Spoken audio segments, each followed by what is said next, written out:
It looks very strange. It might be a cloud of methane, that it's a methane seep from the bottom. I don't know how close we can go, but we have seen this growing now for a while.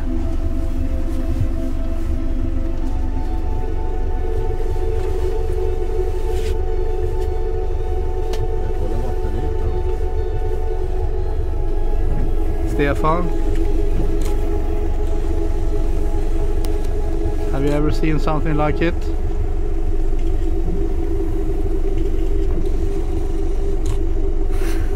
What? No. I don't even know what it is. It's very local. It's a very local cloud.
It looks very strange. It might be a cloud of methane, that it's a methane seep from the bottom. I don't know how close we can go, but we have seen this growing now for a while.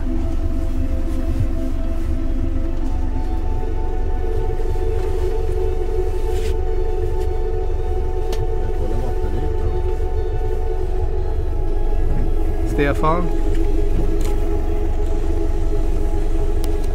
have you ever seen something like it?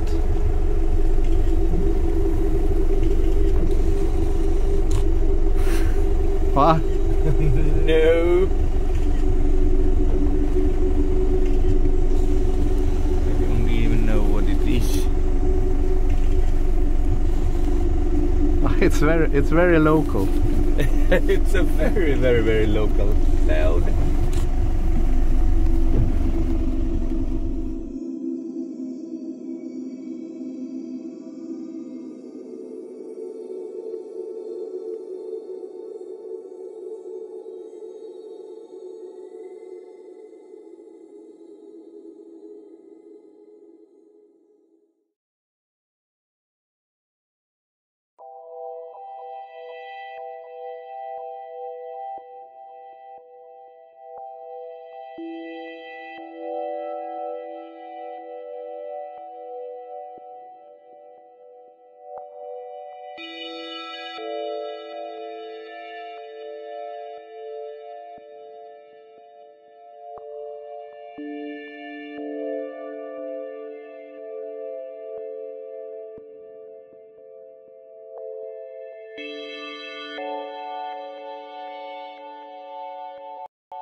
It looks very strange. It might be a cloud of methane. That it's a methane seep from the bottom. I don't know how close we can go, but we have seen this growing now for a while.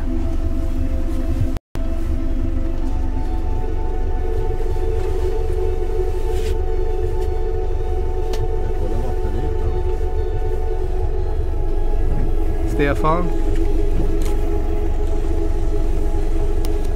have you ever seen something like it?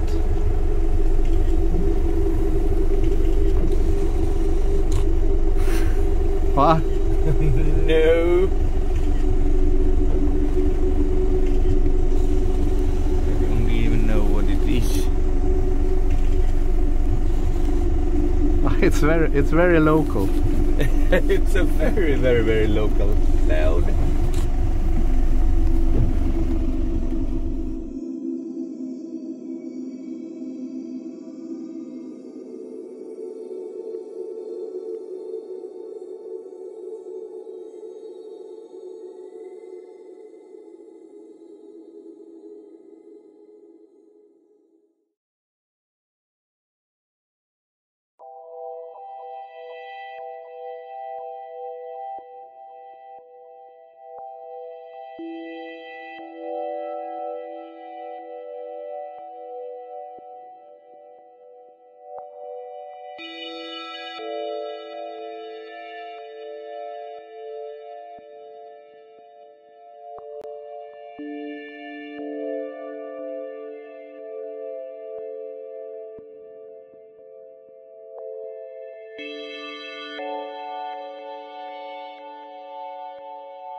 It looks very strange. It might be a cloud of methane.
This is the original side-scan sonar image from 2011, and one thing I find very strange is that we'll have this hard surface, but still we have a darker color.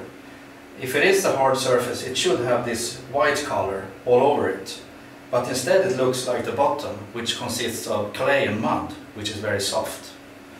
The only hard surfaces we see is these thin lines which are the corridors and angular structures we have on the object. So this is something I want to find out, why it looks like this. This is a multi-beam image of the anomaly, and it shows us a three-dimensional image. And we can see the bottom around here, and the track leading in that direction, and we can see this circular form, even if this is not high resolution, but it gives us quite a good view how it actually looks like. This is a blue view picture. It's a radar we have on the ROV that we use when we not can use this camera we have on the ROV. So this is a perfect tool for us to see in areas that we not can see with a usual camera. For us, this is a very interesting picture. As you can see here, we have straight lines. It's also 90 degrees angles here, and that's amazed me. It's an intriguing picture. It's an amazing picture for me. I have never ever seen a picture like that. And as you have seen, we have used our side scan sonar also, and there you can see the whole object. The object is like 60 meters in diameter, and in this object we have this like walls and tunnels and also holes in this object. These walls are like 1.5–2 meter high, and for us it's a very interesting picture, and of course we want to go down there again and look at it. This is a very, very interesting picture also. It's also a blue view picture. Here we use the ROV and we're looking down at the object. Here you can see straight lines. It's in our eyes not nature have done that, but perhaps it is. But in our case we don't know. You can see the straight lines here, but you can also see a hole. It's 2 meters in diameter. It's have also a frame around it. It looks like a frame, but we don't know. But with a blue view picture we see quite well, and as you can see here you have a 2 meter diameter hole and a frame around it. And here we have straight lines going here. The whole object has straight lines here. So this is a very interesting picture we have. The time has finally come to get some answers. Peter and Dennis start off with a meeting with Andreas Olsson, an expert in underwater archaeology. To me it looks like, I wouldn't perhaps call it a wall or that it's something you can walk in. But it's definitely a very sharp edge, and I haven't seen this before, and when I just look at it now, it definitely looks like man-made. Yeah. Very interesting. Yeah.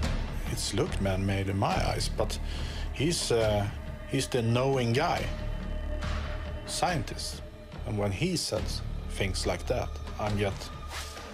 Ooh. If it is man-made, it must be carved out from the cliff itself, because all you see there is a hard surface. It's a mineral or something. My immediate reaction was that this is some kind of concrete construction.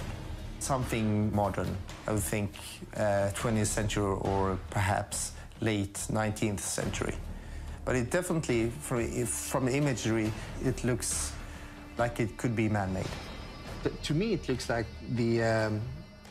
when you look at that sharp line, that it has a very different density. Yeah. And it almost looks like it's like steel or something, because it's a much harder echo. Don't you agree? Yeah, I do. You have to deal with very many different kinds of experts here to get a full picture. Yeah, for sure. That's the next step. So the regular shape means the object could be man-made. My name is Stefan Ogeborn. an underdiver of Ocean XT. This is a picture of the hole in the object, and we are very interested in taking a closer look at this. Peter and Dennis need more answers. They meet the geologist Volker Brückert, who has more than 30 years of experience with rocks. He has examined the material and is ready to give his opinion. Peter and Dennis show Volker the video material, hoping it would reveal more clues. Och där har du flera stycken utav dem. Och det är bara uppe på föremålet vi har här. Jag har ju inte sett den hela. Det ser verkligen ut som någon skulle ha låtit. Det ser ut som det. Ja, precis. What lies beneath? Well, from my point of view, it could almost be Millennium Falcon right now. I think it's important to have more information before we can pursue any theory. I have to be very open. Geologists tend to explain this as part of a geologic phenomenon, and perhaps biologists would explain it according to his or her discipline. So we must have many disciplines. We must see this from many point of views. We must create, so to say, a holistic picture of this in order to find what it is actually.